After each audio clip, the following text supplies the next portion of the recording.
Hi, we have moved from McEowen to the middle school now, so this will be information for fifth graders and their families who are moving over to HMS as a sixth grader. We're here with Principal Chris Grantham. Thanks for being here. Hi, Wildcat family. Hey, we're gonna start with, thank you. We're gonna start with, what are some of the major differences between McEowen? I think the major difference is the schedule, right? So tell me a little bit about a sixth grade schedule. Yeah, so big difference between us and fifth grade is we're in a junior high model, and so we do move around the school a little bit. So every 55 minutes, kids will be moving to another class. You have plenty of time to get there. They have 3 minutes, Okay. so it has no problem. But that extra movement kind of gets the kids blood flowing. It really helps kids that struggle with having, in a classroom all day long. That's kind of the biggest difference, I think, between here and there. Okay, and the 3 minutes isn't a big deal because most of the classes are in one hallway. Yeah, correct? most sixth grade classes are in the 100 hallway, and Yep. so they're pretty close to each other. So we try to keep them as close as possible and not have a lot of movement if we can. Great. Tell me a little bit about that schedule. So what kinds of classes will sixth graders have? Well, they'll have their 4 core classes. Yep. They'll have a social studies class, a science class, a math class, and a communication arts class. That's a little different as well because typically they don't have a full-on social studies or science class at the grade levels. And so that's kind of the first for them. So that's a really excellent point because a lot of kids, they really take to those 2 classes. And then they'll have a chance for expo classes, which can be anything from gym and health to facts and choir, band, of course, and there's many other choices they'll have. Okay. And this is a little bit different. So some of them who may have had a middle school in the last couple of years have been familiar with a block schedule. And we are moving back to how many periods? 7 periods? We have a 7-period day. Okay. The kids will have 6 classes and an advisory class. So we're very excited about that advisory class for the kids to bond with an adult in the school and have that support. That relationship with the Yeah, very something we feel like has been missing with the block schedule. So we're very excited about that. That's great. Okay, so we were talking before we started the video that the fifth graders are going to have a chance to come over here. That is correct. We're very excited. They're going to come over here the second week of May. They're going to take a tour of the building. Some of our older kids are going to show them around from our leadership group. Okay. We're going to show them around the building and just kind of give them an idea of what's here. Also, we got a significant portion of our kids coming to summer school. And so during summer school, we will also have moments where we take the kids and do some orientation for the kids who come. That's right, because all 4th through 8th graders, incoming 4th, will be here for summer That's school. right, yes. Okay. And so then when we get to August, there'll be a chance for families to come in as well. That is correct. So in August, we're going to plan on having a 6th grade only day, so the parents or night, so the parents can come up just for themselves. The kids can come up by themselves, not have a bunch of 7th, 8th grade older kids here. And it's kind of nice for them to get a really good sense of the building. Plus, we're up here from August 1st to the first day of school. If any parent wanted to come up, just call us and say, can I come up and see the school, take a tour of the school, we'll be glad to accommodate them. Super. What other differences might there be? Can you think of any other major differences? Well, probably the biggest difference is the kids will see a lot more of their friends. And so instead of just having a small portion of their friends all day long, they'll get to see all their friends throughout. Also, lunch is a little different. We try to give the kids a little more freedom at lunch since we don't have a recess. We do have some opportunities to go outside and eat as well. So we try to give them some freedom there and some more responsibility during lunchtime. And then also, we have probably more assemblies that are focused more on high school type things like sporting assemblies and things like that are a little bit different than the elementary school. Super. So you mentioned sports, but 6th graders aren't able to play sports at the middle school level, correct? No, they are not. We don't have 6th grade sports teams, but we do have 7th grade sports teams. So we try to get them a lot of opportunities in PE. We have a lot more opportunities for them to play sports in PE. Mm-hmm. Try to get them kind of ready to move up to 7th grade sports. Okay. Well, if you have anything else to add for our 5th grade families? No, we're very excited to have them up here every year. It's wonderful. I've always felt like our 6th grade kids are just a wonderful group of kids. If there's anybody that wants to come and see the school or has any questions, we'll have some opportunities for them to ask. But if you miss anything or like you're on vacation and you want to bring your family up or your kids up, just let us know. August 1st, we'll be here and we'll definitely accommodate that request. Okay. Well, thank you so much. I appreciate it. It's always a pleasure, Jill.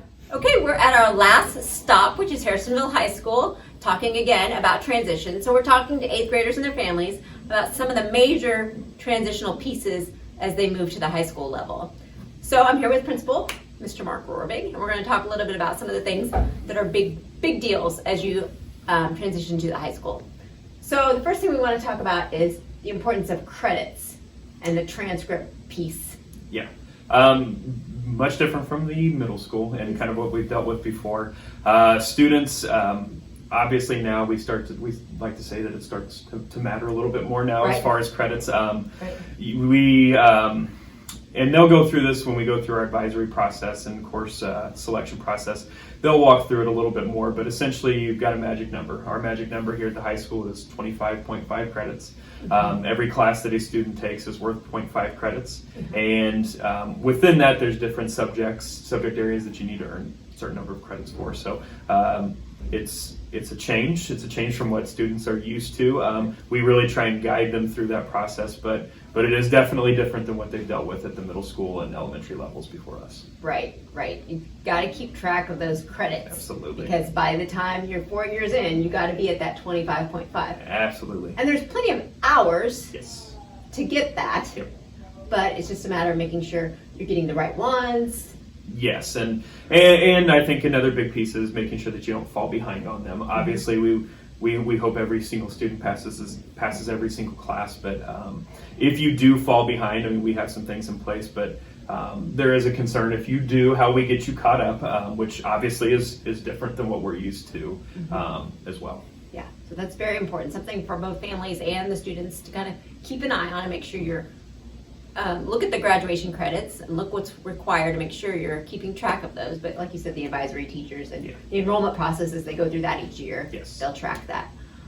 The other big thing here at the high school that's different is the opportunity to get involved. Yeah. I mean, there are so many opportunities, and you should be able, hopefully, to find your niche and something that you can fit right into. So talk a little bit about that. Absolutely. I know students start to get a taste of this at the middle school, but we do pride ourselves on having a lot of different activities and athletics for kiddos to take a part in, from music, band, choir, theater, all the way up to all of our athletics. I mean, we have 3 or 4 athletics available every single season. On top of that, we also have, we've had a robotics team here for a while.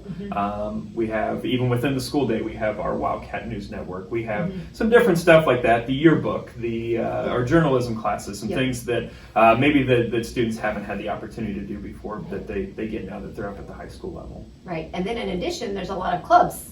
Absolutely. Kids can get involved in, from various like community service clubs to... Yep. We have community service clubs, we have an art club, we have a gaming club. We just have a lot of things. Our hope is that every student, when they come up here, is going to find some sort of a niche and some sort of an activity that they latch onto and that becomes a part of them through their high school career. Right.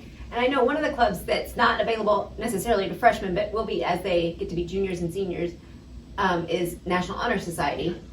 But they need to, if that's something they're setting their minds to, that's something you start thinking about as a freshman. Sure. National Honor Society, it starts as an invitation. You get an invitation to apply. Right. And there's certain requirements for it, academic requirements, leadership requirements, and it's based off of points. And then it's, you fill out the application and a team determines whether or not that you would be a good fit for that. But yeah, things like that are definitely, it kind of comes back to, we talked about transcripts following you. When you walk in, a lot of those things from high school start to follow you for the next 4 years. And so yeah, definitely being a part of an organization like that, you're going to want to stay on top of stuff. Right, you got to start early. It's not so very good. But yeah, so many clubs, so many sports, so many co-curricular things. So there's always an opportunity to find your niche. And then one more thing that's going to be a little bit transition, and it's not just for the freshmen coming in, but it's going to be for all students, is the point of entry for the school. It's going to be different. Absolutely. I mean, that's going to make a difference for events. It's going to make a difference for getting here each day. We haven't talked about specifics on every single piece yet, but yeah, I think it's going to be really neat once it gets going on. But that place, that one door where everybody comes in and out of, and I know we're incredibly excited here to have that. And one of the biggest parts about that is the security standpoint of it. Absolutely. I mean, it's going to be a secure entry so that right now we have the buzzer system and, they have to show their ID to come in, but this is going to be a double entry type system, just like all the other schools, so that we can maintain the safety that we want to maintain. Absolutely. Can't speak to how excited we are to have that in our building. Yep, great. Anything else you can think of that we should talk about in terms of, I know what we were going to, one more thing was that lots of times 8th graders coming over and their families are a little concerned about where things are, because this is a big building. Yep. So there will be opportunities for them. Absolutely. We're in the beginning stages of talking. We will, of course, have our Meet the Teacher night like we've always had. We've also talked about potentially having a freshman night or a day or night where they could come in and just walk around the building and get used to the geography of it. Mm-hmm. And some of that will probably determine construction where we're at on that piece. But so we don't have a date or anything yet, but definitely something that we'd like to do. Right. And it seems big now, but once you get the hang of it, it's not so big. So big. You'll have a path to follow between every hour. There you go. You usually figure it out within a month. Yeah. And I know one more thing is that it's a block schedule, just like they've experienced in middle school. So very similar type daily structure. Yeah. We continue with the modified block. Mondays we have all 9 class periods, and then a piece of that, the 9th class period is your advisory class. We have that during lunch, and then the rest of the week we have our 4 classes each day as a block. Yep. So for about an hour and a half. So pretty much what they're used to at the middle school level. Very good. Well, thank you for your time today. Thank you.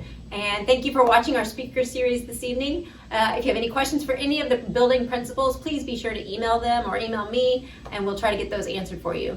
Have a good evening.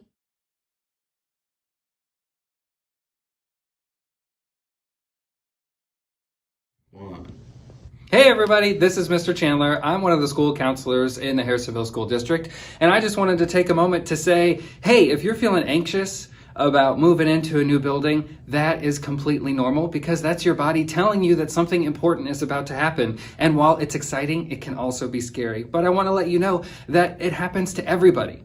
And that the most important thing is to stay positive and to be prepared for as much as you can, right? Making sure that you're focusing on the things that you have control over. And remember that everybody has gone through this, and that the people that work here in Harrisonville and the staff and the adults, they care about you and they want you to be successful, right? Everybody's gonna make mistakes, and that's okay. That's just a part of it, right? We're gonna fake it till we make it and stay positive. We're excited for a new school year.